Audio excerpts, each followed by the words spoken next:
జగన్మోహన్ రెడ్డి ఓడిపోయిన తర్వాత రకరకాలుగా సమస్యలు లేదా పీపీపీలు ఇట్లాంటివి అనేక అంశాలు వచ్చాయి. వాటి మీద అందరూ అంటున్నారు, ఆయన కూడా మాట్లాడుతున్నారు, వీళ్ళు అంటున్నారు, బాగానే ఉంది. కానీ అమరావతి మీద మొన్న ఆయన ముందుగా తెలుగు మీడియాతో తర్వాత నేషనల్ మీడియాతో చేసిన కామెంట్స్ మాత్రం పొత్తిగా అసందర్భమైనవి, అనవసరమైనవి, వాస్తవికత లేనివి అనే అభిప్రాయం బలంగా వచ్చింది.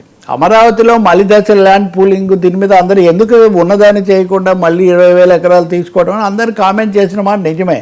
కానీ అదే సమయంలో ఇప్పటికే ఒక 12 ఏళ్ళు ఆలస్యం అయిపోయి ఆల్రెడీ పడుతున్నటువంటి అమరావతికి మళ్ళీ ఏదో ఆటంకం కలుగుతాయి మాటల వల్ల. అక్కడే కాదు, విజయవాడకి దగ్గరగా కట్టండి, గుంటూరుకి దగ్గరగా కట్టండి, దీనికి 2 లక్షల కోట్లు ఎక్కడి నుంచి తెస్తారు, ఇవన్నీ కట్టడానికి మార్గాలు చెప్పాలి కానీ అది నడవడానికి దారులు చూపించాలి. కానీ దాని బదులు ఇది కుదిరేది కాదు, అది కాదు, అదొక నీళ్ళల్లో మునిగిపోతుంది, ఇట్లాంటివన్నీ మాట్లాడడం దీనివల్ల ఒక నెగిటివ్ మెసేజ్ వెళ్ళింది. తప్పకుండా అందరూ ఒక వైసీపీ వాళ్ళు సమర్థించడానికి కొన్ని తంటాలు పడ్డాం, జగన్ వ్యతిరేకం కాదని చెప్పాల్సి వచ్చింది. ఇప్పుడు ఒక నాయకుడు వ్యతిరేకం కాదని వాళ్ళ నాయకులు చెప్పాల్సి వచ్చిందంటే దాని అర్థం ఏంటి? అలాంటి మెసేజ్ ఇచ్చాడు ఆయన. అది తప్పకుండా రివర్స్ అయింది. ఇది